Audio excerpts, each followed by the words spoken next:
Mutietan egia esan, alebinetan, emaitza aldetik gehiago espero genuen, baina egia da, txapelketan sartzea ez zela erreza izan jokalarientzat. Azkenean, adin oso berezia da, oso gaztea dira oraindik eta nervio pila ukitze dituzte. Eta ez genuen jakin, agian gure partetik hori ondo transmititzen. Eta egia esan, hasierako emaitzak ez ziren onak izan, baina gero pixkanaka hobetuz joan zen, bai jokoa eta bai emaitzak. Eta azkeneko minutura arte sailkatuta egon ginen hurrengo faserako, baina azkenean gol bategatik kanpoan geratu ginen. Pena bat izan da egia esan, ze azkenean ikusten zen taldea hoberantzi joala, eta jokalariek ja bere doaiak erakusten zituztela, baina horrentzako ikasteko balio izango die, eta horrelantzean horrekin hobetu ingo dute, eta seguro hurrengo selekzioetan eta horren klubetan horrek egingo diela jokalari hobeak izatea.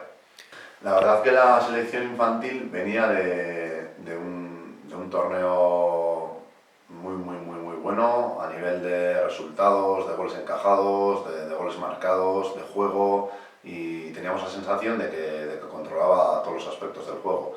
Y fue una pena que en semifinales, con la trayectoria que llevaban, pues que en los penaltis Cataluña nos ganase y al final no pudiésemos disputar esa final, pues que tantas ganas tenían el cuerpo técnico, los jugadores y todos los que estábamos con ellos. Lo merecieron, pero en el último momento no conseguimos, remontamos en esa tanda de penaltis también incluso, pero no conseguimos ser mejores que ellos. Y con pena, pero muy orgullosos del trabajo realizado por los jugadores y por el cuerpo técnico. Kadetearen kasuan, egia esan, pozik. Egia da ez genuela aurrezko domina lortu, baina finalera heldu ginen eta Katalunia bezalako talde baten aurka. Eta gure aukerak izan genituen, partida ikusi zuen edonork ikus dezake guk ere gola egiteko aukera izan genuela eta horretik jartzeko aukerak. Eta irabazi egin ziguten bat eta huts, eurek sekulako selekzioa zeukaten, guk ere bai selekzio oso ona. Eta pena aurrezko maila hartu ez izana, gainera badira jokalari asko infanterietatik eta alebineetatik datozenak eta euren fasea behintzat azpiko selekzioetan amaitze dutena. Eta aurrezko dominarekin amaitu alizatea, ikaragarria izango litzateke. Baina, pena putxu horrekin, euren lana asko baloratzen dugu, eta baita alde teknikoaren lana burututako guztia eta jokalariena, harro egoteko moduko da. La verdad que la selección amateur era un campeonato que cogíamos con muchas ganas, llevaba unos cuantos años sin disputarse y es un campeonato muy bonito. Formamos un cuerpo técnico nuevo, con mucha ilusión, conocedor de la categoría y que hicieron un trabajo muy bueno.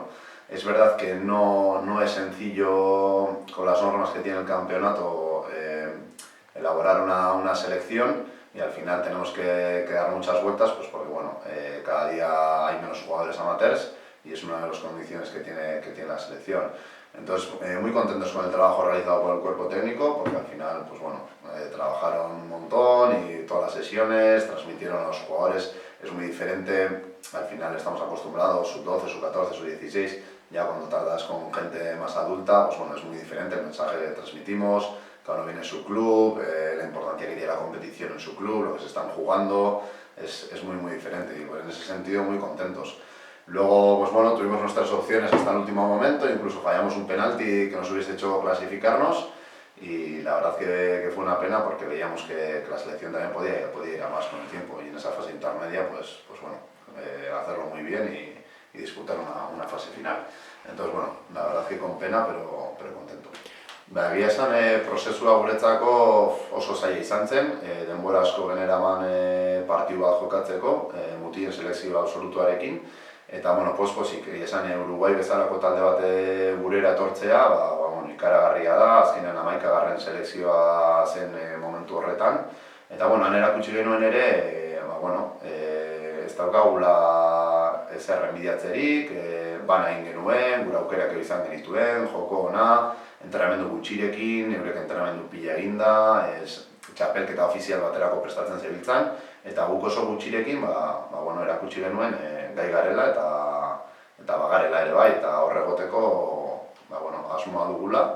Eta jendeak asko lagundu zigun, azkenean 25.000 pertsona baino gehiago etorri ziren, hori antzinako San Mamés edo Anoeta betetzea izango litzateke, eta ia hurrengoetan jarraipena ematen diogun, partidu gehiago jokatu ditzakegu, eta munduari erakusten diogun, Euskal Selekzioa ere hor dagoela eta noizbait ofizialki konpetitzeko aukera daukagun.